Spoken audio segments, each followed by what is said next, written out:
it's good to see you again. Super glad to have you on a chat. Weird times that we're in. Normally I'd be meeting with you in person, but I thought it'd be really cool for all of my friends and connections to meet you and hear a little bit about your story. And congratulations on earning a spot with the Marine Corps bands and getting through the process, and getting your boot camp date and all that stuff. I know you're waiting anxiously to start your journey as a Marine Corps recruit and then a Marine. But let's just get started and tell us your name and what instrument you play. Thank you, sir. My name is Ana Paola Rincones, and I'm from Venezuela, Margarita Island. That's my place. Okay. And I play the flute. Awesome. So when did you start playing? How long have you been playing flute?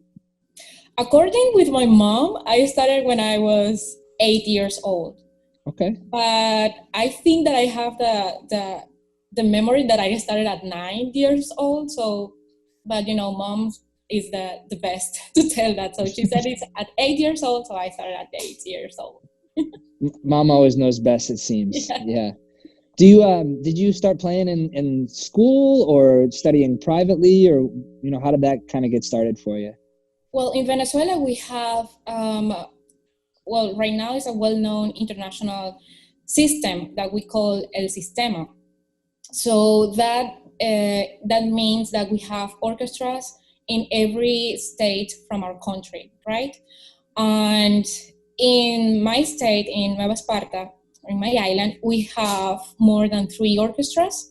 So for that time, it was very easy to get access to education, to musical education. So I started in one of those núcleos that they're called, and I started in one of those núcleos. So that's a free education, and you have your instrument, whatever you want. My mom picked that for me. I had no idea about the classical music world. That is the way that you start learning music in El Sistema. Mm-hmm.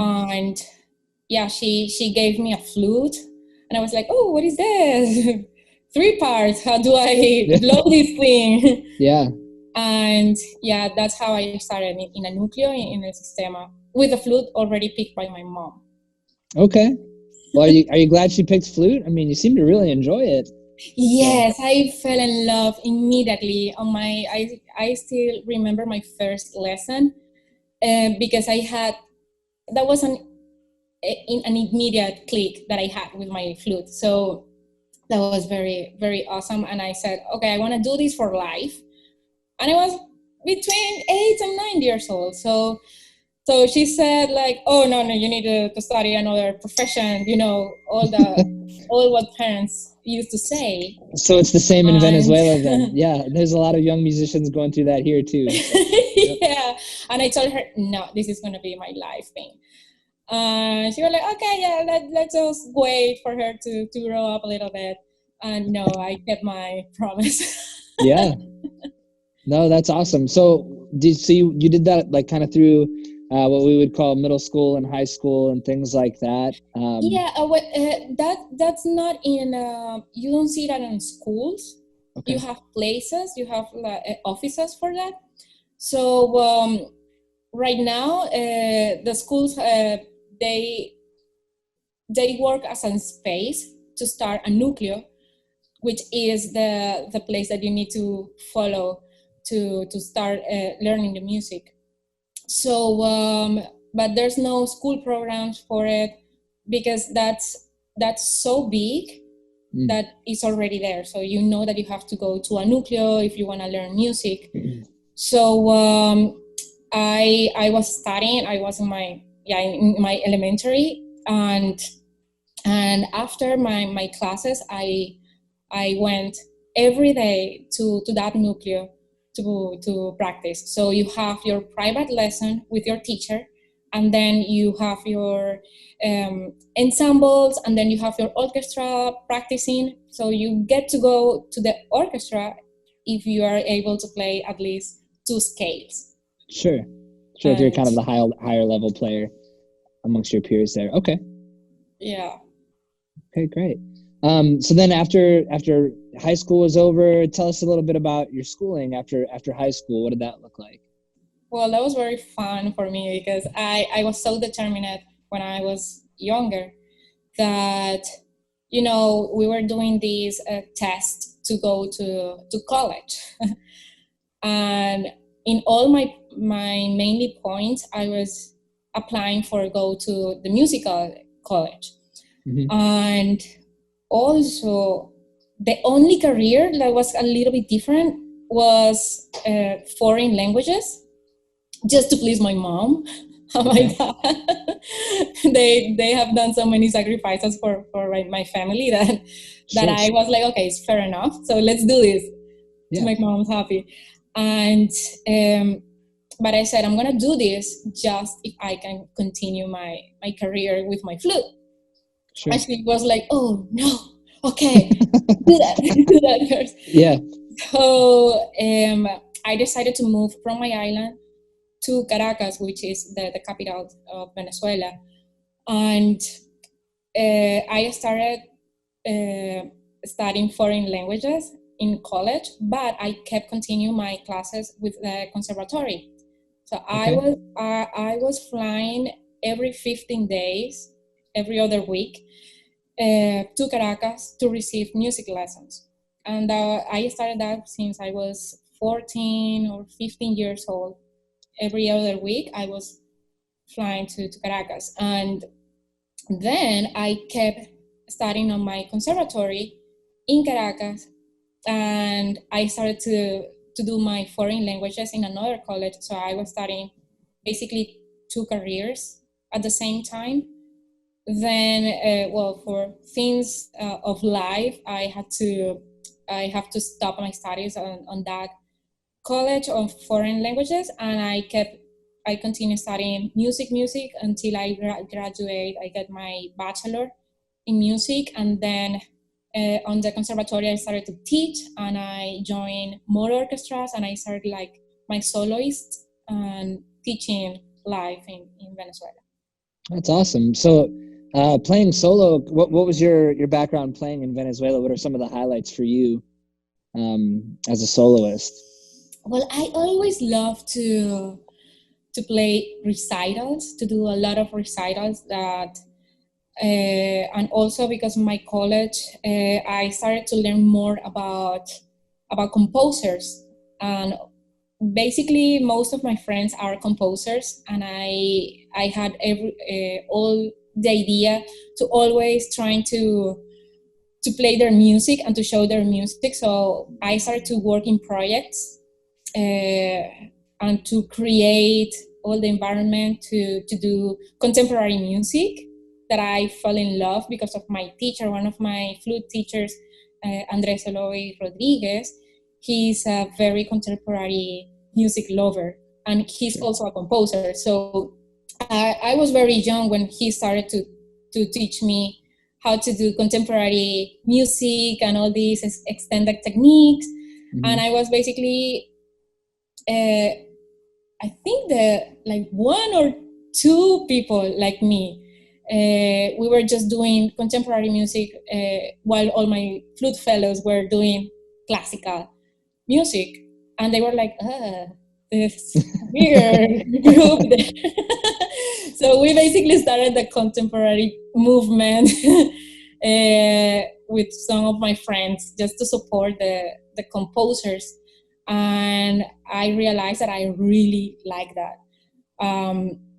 Everything started with recitals, doing contemporary pieces, playing Berio, playing Fukushima, playing, I'm playing Venezuelan composers as well. And these are students of composition, but some of them just write like for computer. That's the result. But you never know if you're doing if you're writing in that way, if you don't have a person next to you telling you like, hey, you can play this because it's human, or you cannot write this on this way because for that you just need your computer. So for me, I found that very fun, and that was the way that I started to do recitals and to get to get recitals like a little bit digestive for non-contemporary audience. Sure. Yeah. And I started to like that in that way. So we used to do a lot of showcases and recitals or concerts. So that came very natural. And every time that I had the time to travel to another state to teach or something, I always look the way to have these little recitals for an audience. So I found that that I like it. I really like all that it comes with before playing in front of an audience, which is that time of preparation, that you have to be in a mindset for the moment and to take that momentum and these little nerves that helps you to perform. And you know that in music there's no middles. It's gonna sound good, great, or just bad, and it's gonna be a disaster. So, right. so that moment that you feel that nervousness is the one that I enjoy the most, because I'm always freaking out. Like 1 minute earlier, I'm freaking out everywhere, but then I take that just to breathe, to take a deep breathing, and then to perform, because it's not fair for something that you've been practicing for so long, and at the end it's gonna collapse. We don't want that, but we learn that through the time.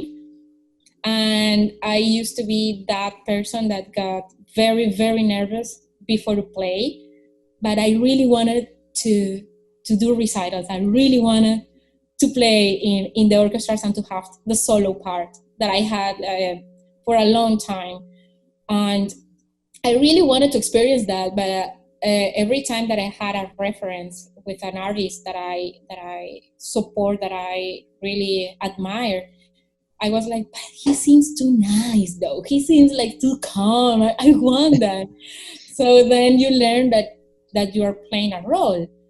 So you're playing a character, and you have to basically to copy a little bit of that, and to be able to get all the nerves in the right place. And that's what I like, and that's how I started to get more in love of recitals and the concerts. So that's how I started. Every time that I perform, since I was a little kid, after that I told my mom, like, oh no, but I missed this note, I missed this part, I wasn't counting, like. And she was like, but what happened? I don't know, you were there, you were sitting there on the audience, everybody's expecting so much from me, so you add that extra weight in your back. And she was like, don't think about it, just do what you're used to do every day. Yep. And that's right, it's everything about practice and how you take those nervous and converting in the energy that you need to perform. So I do love that. So when I did that on my first time, I was 12 or 11 years old when I performed for first time as a soloist. And I was like, okay, I'm feeling all these crazy, weird things, but I like it and I need it. So since then, I just performed because I needed, I wanted, and I loved it.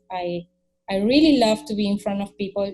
I love to do all the ensemble work. I love to do all the orchestral work because it's a team effort, individually and in team as well. So I don't know, I just enjoy that. So that's how I started. No, that's great. I mean, look, that's where kind of the Marine Corps and music kind of comes together in an odd marriage, if you will, because, in the Marine Corps, starting from day one, I mean, yes, you have to bring your individual efforts and you have to bring your individual best to the group, but you'll find out, and I'm sure someone's already told you at recruit training, you can't make it through recruit training by yourself. You need everybody helping each other and kind of getting things done. And,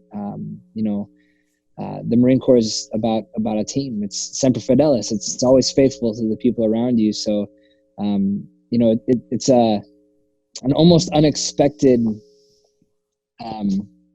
similarity that I think most people who've never considered the Marine Corps and music together, they don't, they don't quite think about it, but it's really an amazing thing. And it's definitely not just at recruit training. We're always looking out for each other and trying to do the best that we can, mostly for each other. We say that the Marine Corps is the Marine and the Marine is the Marine Corps. So it's kind of similar in that way. So yeah, that's really neat. I mean, that's kind of how most of us came up thinking, and that's why a lot of us ended up in the uniform that we ended up in, so that's awesome. So you're playing in Venezuela, right? You're doing your solo stuff. And when did you come to the United States? When did you come here? I've been living here for 2 years now, so I came here in 2018. Okay. And what brought you here? Well, it was besides the social situation, political situation, we were living there. My husband and I always had the idea to move to a city that challenges us in certain ways. Because let's say that in Venezuela we reached the peak. We have that point that we were feeling very nice with ourselves. We were performing a lot. We were teaching. I was doing my master in music that I had to stop for that situation. And yeah, we were doing good, but we wanted to be more challenged. And here we decided to organize and to see where city fits best for us. And then we realized that, let's go to Los Angeles, because Los Angeles is the entertainment industry. And that would be nice. And I will be a little bit more out of my comfort zone.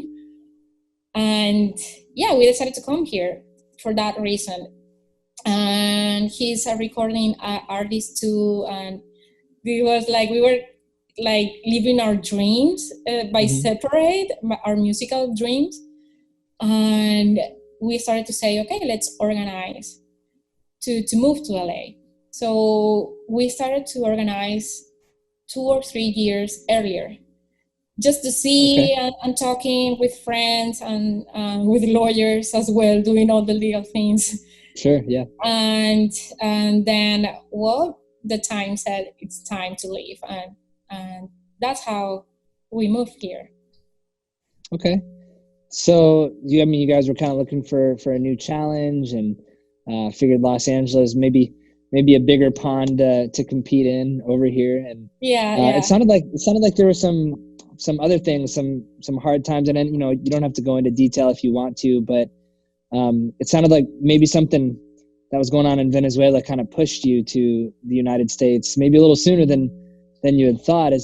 Do I have that right? Or yes, that's correct. Because of our political situation, things gone very, very bad at that time. So I was very scared about my security and my family, my friends, but it was too much pressure, and I don't want to say trauma, but yes, it was very, very complex, very complicated for everybody, every single person. So for that time, I wasn't judging every time one friend of mine or one family says, okay, I'm leaving this country, because we were all having a battle, inside battle. So we moved to United States before the time that we were planning, and our lawyer said, it's okay, you can come here, everything is doing good, so you are more than free and welcome to come. But we didn't want it for that time, because it wasn't the time that it was planned, at least for me. So for me, with time, I'm very structured. So if you move me a little bit from that from that number, from that day that I have in mind, I'm like, I don't know what to do. Sure. A little stressful, right? So we moved from Venezuela we leave Venezuela in that moment.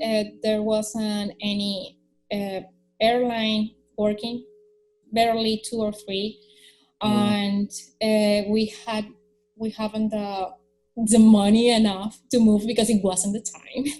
And also everything changed economically. Everything changed for bad, and we have to leave the country through the frontier.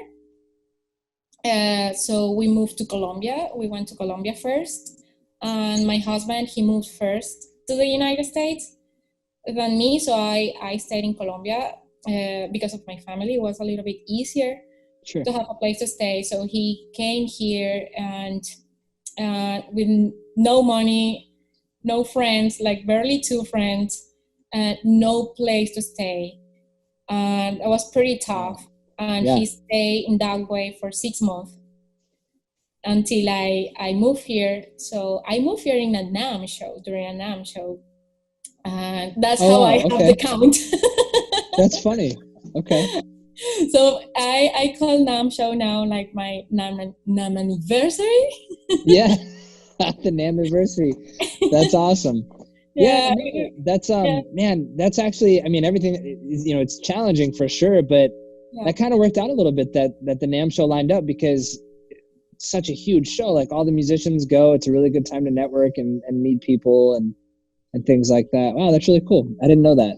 Okay. Yeah, well, when I met you, no. Well, I think it was after the NAM show. That man, but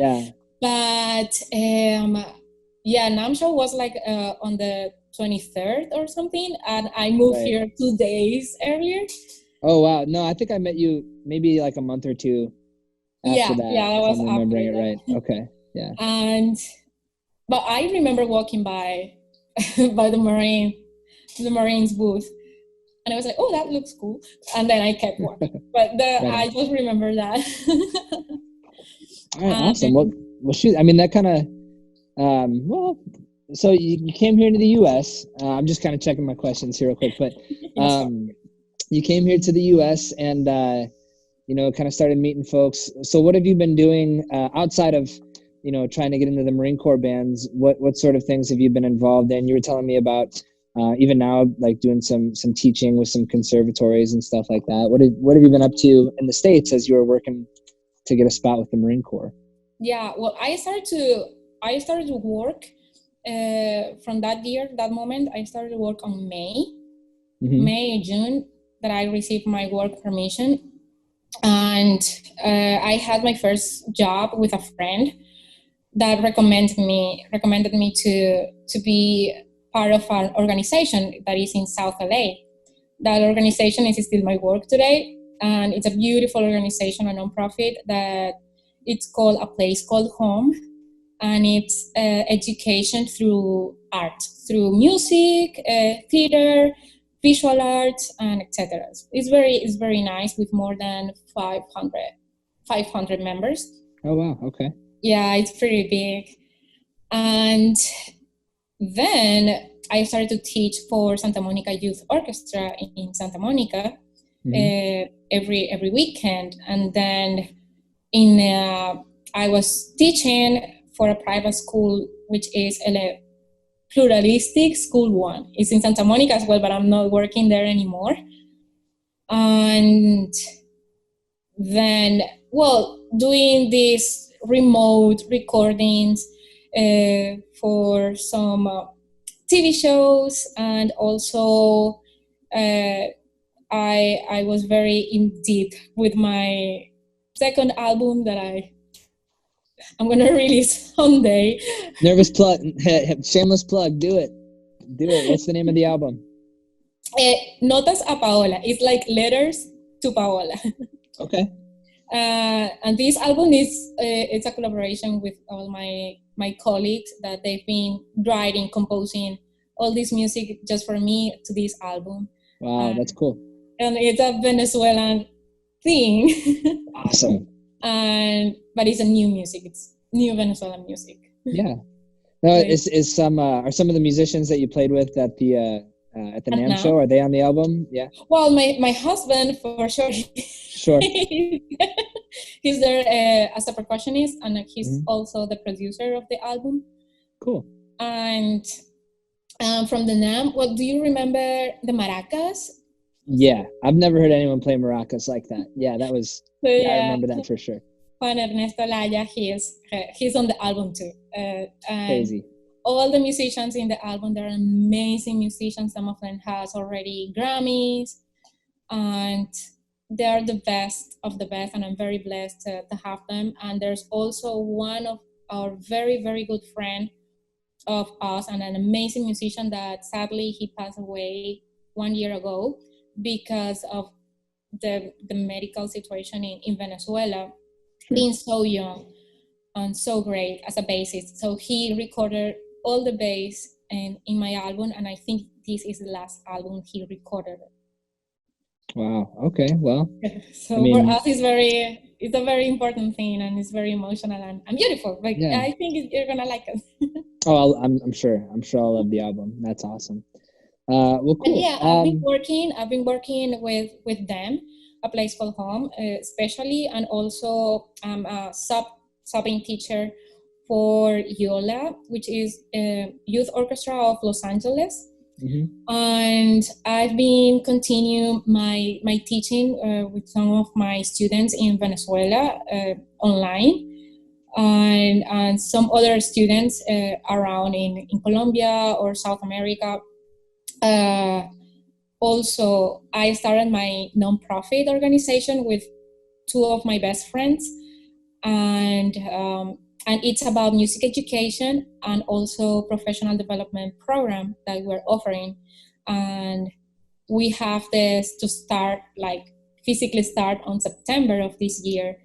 But before of that, it's all about, trying to get the people who believe in our mission for support this program and presenting it. And lately, we just did a fundraiser that we organized to help families from 3 other programs in the West Coast, and to help them because they have lost their jobs because of the COVID, and it's the 98% of these families with no job. It's hard right now. Yeah, it's really hard for musicians really right hard and tough for everybody. So we decided to help through our organization, and that's what we've been doing since then. And I'm gigging around, which is the LA style. Right on. No, I see you out there. I'm watching. You're doing some cool stuff, Anna. It's fun to watch. I'm glad to have you coming on board with us here soon. But I guess that leads me to my next question. What happened and what got you interested in joining the Marine Corps?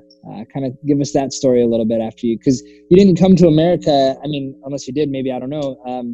Thinking, join a military band, an American military band. So what kind of got you thinking about it, and just tell us that part of your story. Well, everything started on Facebook. I was, my husband that day, he was sleeping. It was kind of midnight. And I've been always trying to, once I got my green card, my work permit, I started to look for jobs and to apply for everything. So this page, I saw that post saying, I just read actually because it was big. It says flute and piccolo audition. That's the only thing I read. So I was like, I'm the person for this, flute and piccolo. So I started to write. And I wrote in that moment, Staff Sergeant Waldy. He was the one who posted. And I wrote to him saying, hi, let me know when you need a flute player, and what's the day that you need, because I'm available. Sure. So everything started like that. And he answered right away, and it was midnight. Oh, wow. So I was like, cool, I might get this job. So he said, could you please send me your biography and some videos? Like, yes, of course. So I just sent some YouTube links and my bio, and then he said like, I need to talk with you tomorrow morning, 9 a.m. And I was so worried for that time because I really had no idea that I was getting into, and I was scared. Actually, I was scared. I was nervous. That's very normal when you don't know anything. And I was just living here. I had like 3 months by that time living, and I told my husband next day at 6 a.m. I wake him up saying, "I'm sorry, I think I did something wrong. I don't know what I did." I was like, it turns out that this guy that I was texting, he's from the military, and the reason of this scare feeling was because of my country that I was living for. And, what had happened there, right? Yeah, and let's say that for me, and I think for the rest of my friends or Venezuelans maybe, the military life has changed for us, the image and the way that we see it. So I was like, I think I did something wrong. I don't know. And he said, like, it's okay. We're okay. There's nothing to be worried about. Right. Let's go to that meeting. And there's nothing bad on it. So then we went to that meeting, and because Waldy, Staff Sergeant Waldy said for that time, like, okay, where you live? I'm like, oh my God, he's asking me for my direction, my address. I don't know what to do. And my husband said, like, no, just send your address. It's okay. So, okay, I live here. Oh, okay, there's some Starbucks next to your house. Let's meet there. I'm like, oh my God, he knows that there's some Starbucks next to my house. So we went to that Starbucks at 9 a.m. And this guy comes in uniform with 2 others. Hold on. You said Josh Waldy came in uniform? Is that what you said? Okay, all right. And with 2 other guys on uniform, like, this is like a movie. And then he, with his big smile, he said, like, hey, Anna, how are you? Nice to meet you. I'm Joshua Waldy, blah, blah. And, oh, okay, people. Okay, great. They're humans. Yeah, normal people. Sure. Yeah. So he said, like, oh, I watched your video and I brought my friends here because I want them to explain you in Spanish too. What is this about? So tell me, what do you want to join us? Like join. You said, like, get in there. Yeah, join. Like, oh my God, no, I'm so sorry. I thought it was a gig. Oh my God, what I did wrong. And my husband for that time, he was very confused with the English. So what's going on? And then he started to explain to me everything from Marines, from this military life.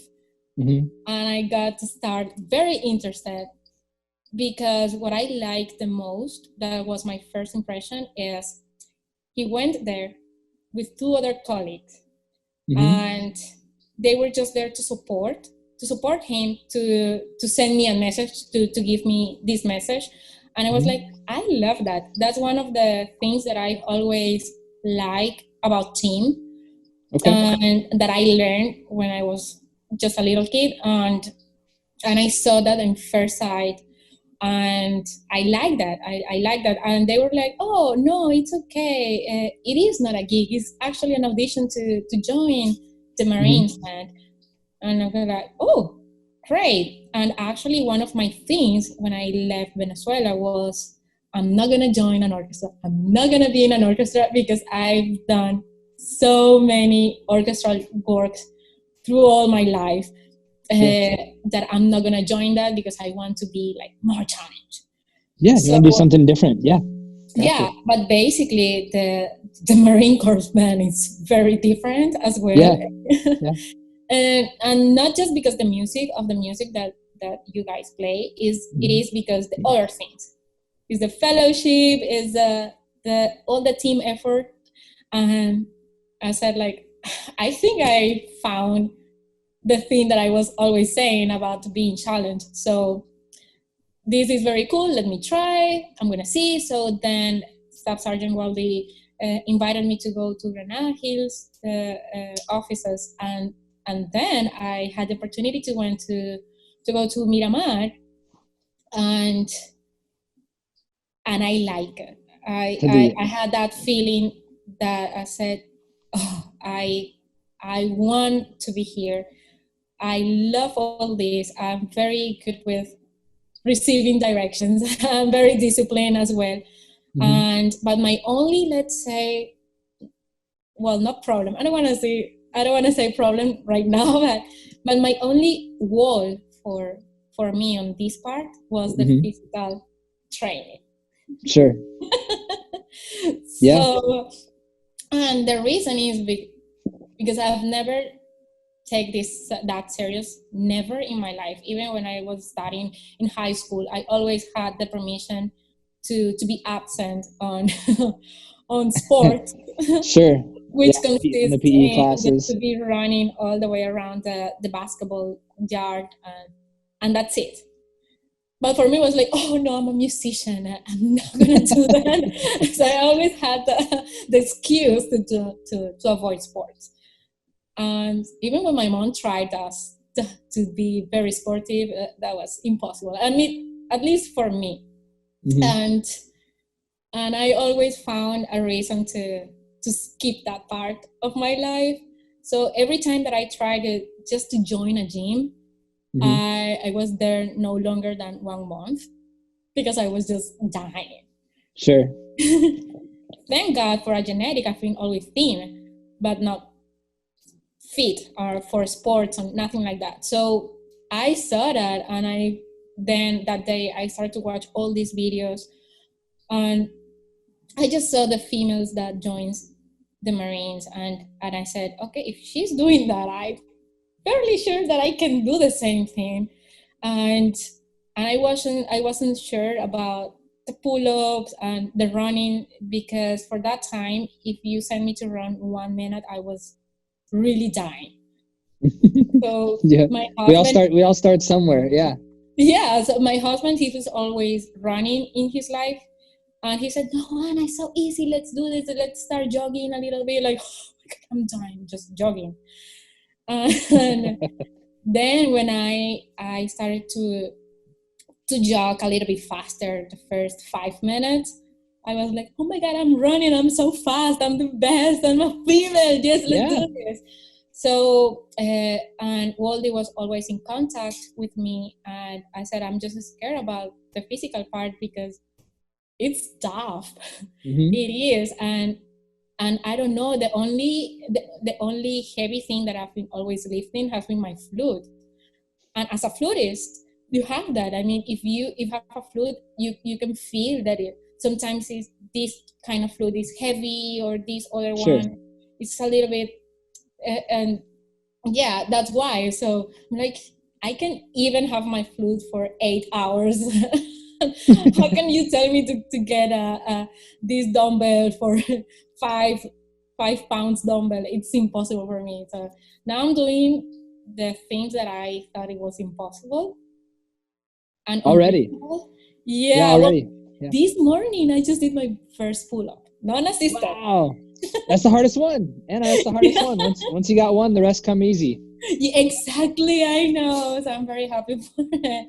That's awesome. And coming from me, because I think this is a very interesting way for me to redo all my thoughts, because I'm doing things that I really thought, and I was very sure that I wasn't capable of, and that's what I love the most about to join the Marines. I love when I saw this band feel doing the drills and I'm playing, and to have these precise positions every step. I love that. That was the first thing I saw when I went to Miramar with my husband and Staff Sergeant Waldy, because I said, like, I love this. I love this precision.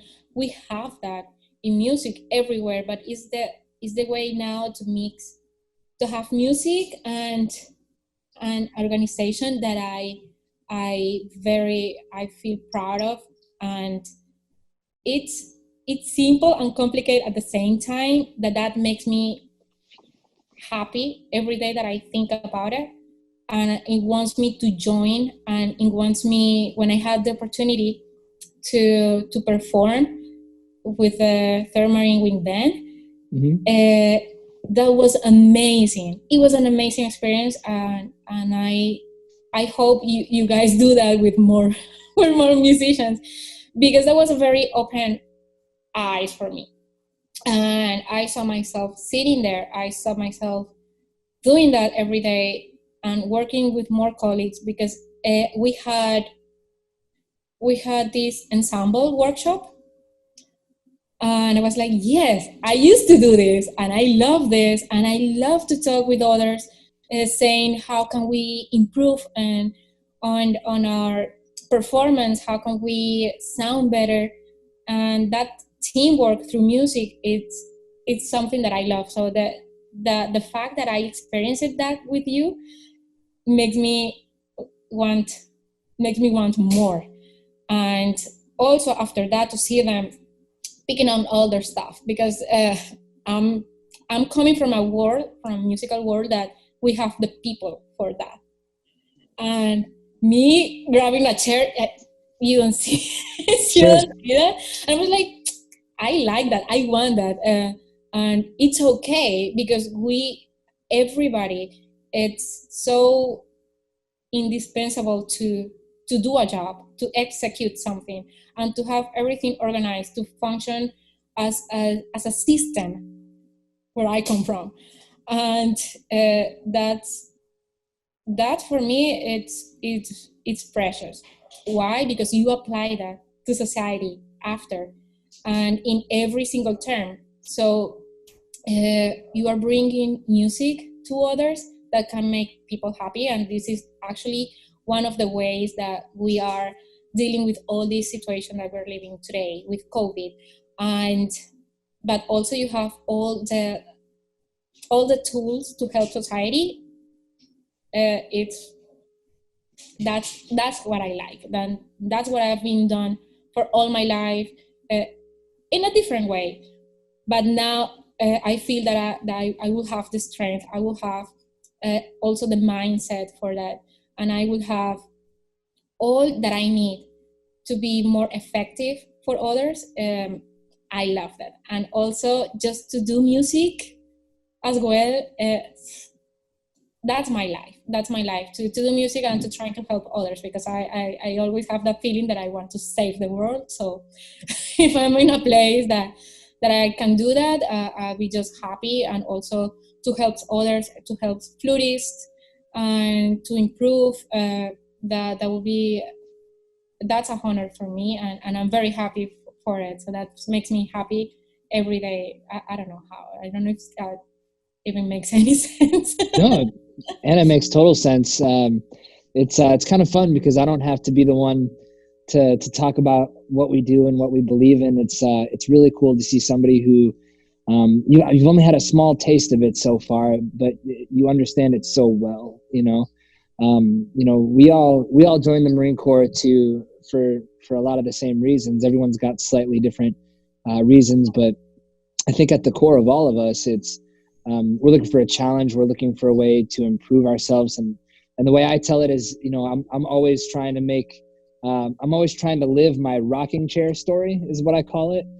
So that way, when I'm an old man in my rocking chair and my grandkids come up and ask, what I've done with my life, and ask me for my stories, I want to have something to tell them that not only that I can be proud of, but that they can be proud of. And I want to put my head down on my pillow at night knowing that I've made a difference with these talents that I've been given, and with the polishing that I've worked for. And I think you're gonna have a really good time. I think the Marine Corps is a perfect place for you to be just uncomfortable enough to grow and be challenged, and learn some real leadership skills that you really can't learn the same way anywhere else. And Yeah. like you said, you can take that with you. I mean, the Marine Corps, we make Marines, we win our nation's battles, and we put a better citizen back out into society. So that's something that we believe in, and that's something that we do on a regular basis. And we're really excited to have you on board here soon, Anna. I'm excited to send you off to boot camp and get a boot camp letter from you, and and you tell me, how your drill instructor is, and how tough it is. And Yeah.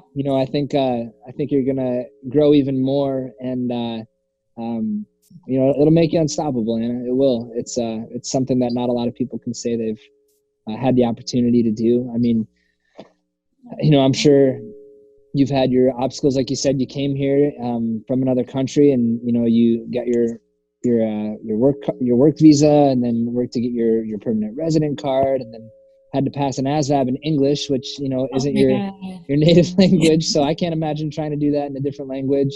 But you passed that with flying colors, and a couple other obstacles in the process. But it's for the past 2 years, I've watched you and kept in contact with you, and you don't stop. So I know you're going to make a good Marine. I know you are. We're definitely, I'm excited to hear you play a little bit, right? We'll probably do a little bit of that. I'm going to just kind of splice it in here, right? Since the Zoom doesn't have fantastic audio, I want to see if we can get some good recordings of you playing. So we'll probably sneak that in somewhere in here. But I guess the last question that we'll end with is, what advice do you have for musicians who are either like yourself, already doing very well professionally, but looking for something a little bit more, or for young musicians that are trying to get to a point where they're playing at a professional level and can make a living out of music? What advice do you have for people around you, especially in times like this? Yes, for young musicians and for those that are in high school and are considering to join the Marines, the military band, I will suggest to keep studying very hard their instruments. And I know for sure here the part of to do sports is very different from where I come from, but just to keep studying your instrument, because that's the only thing that can maintain to raise the bar all the time, musically talking. And my fellow colleagues that are around, I've been seeing some of them that they've been changing their profession to do other things that they are not prepared for and that they don't want to, but they have to. And I find this a very nice, a very cool way to be in a place that will welcome you, and it's a place that you will find a family as well, because I'm living a support system that is beautiful and I'm very thankful for, and I want the same thing for all of you if this is something that gets your attention. And I will recommend just to knock the door. Nothing wrong is gonna happen. Sure. I tried it myself. And we are just, all of you are just people, humans that want the best for everybody. And of course, it's a huge commitment that has to be taken in a very responsible way. But we are all humans with the same purpose, and which is to serve, which is to make music the finest way of music. But also you're going to learn so much about yourself. I've been learning so much about myself on these past 2 years that I've never seen me in the way that I see now on the mirror.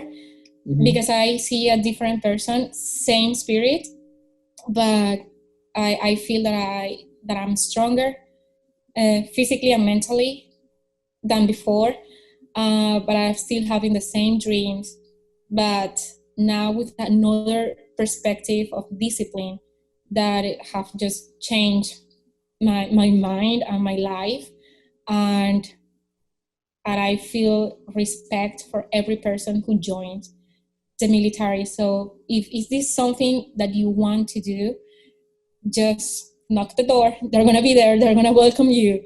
And I'll be here as well to answer some questions for this, because I don't know if people has the same kind of story that I have, but mine is kind of interesting in some way, and I'm just blessed about this opportunity. And you guys saw something in me that I haven't seen in myself, and I'm very honest with that, and I appreciate that, and I take that seriously, and you learn more about you, what you want to keep doing during this time, during the years. And yes, I am very happy that to have a family, and I hope the rest can see this, because it's really works as a family, and it's not a lie, it's real.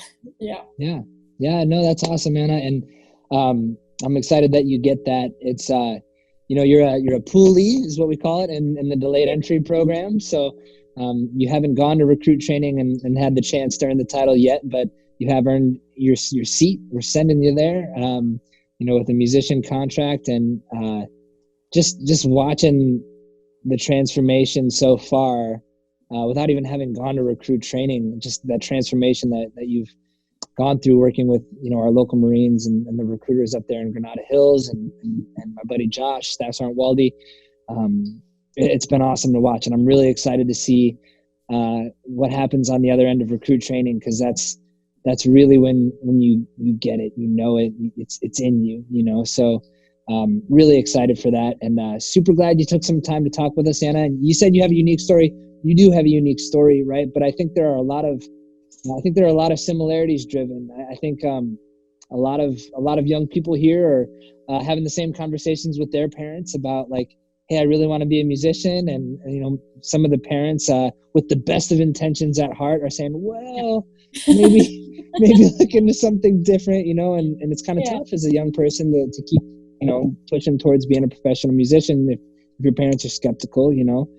So I think that's very similar, and I think being nervous talking to a Marine recruiter for the first time is a very normal thing.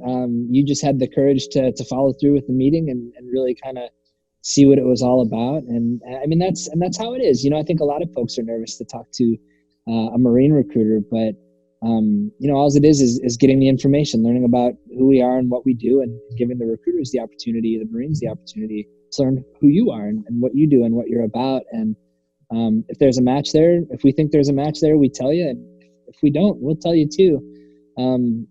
So it's, I think there's a lot of similarities in your story, a lot of differences, a lot of extremes in your story, but I think a lot of the same kind of emotions and thoughts that a lot of us go through, kind of trying to navigate life and find our purpose and see what's going on. And all you can do is take the next best step in front of you and live your life. Don't look back. So we're really excited to have you on board, Anna. And thank you, sir. Like I said, I'm super excited to hear you play again. I'm super excited to see you graduate in a set of dress blues here shortly. But yeah, let's keep in touch, and I'll probably post my handle and Anna's handle somewhere in here in post-production, so that you guys can reach out and ask questions. But yeah, Anna, once again, thanks for your time, and we'll chat soon, okay? Yes, sir. Thank you so much. All right. Have a good one. You too.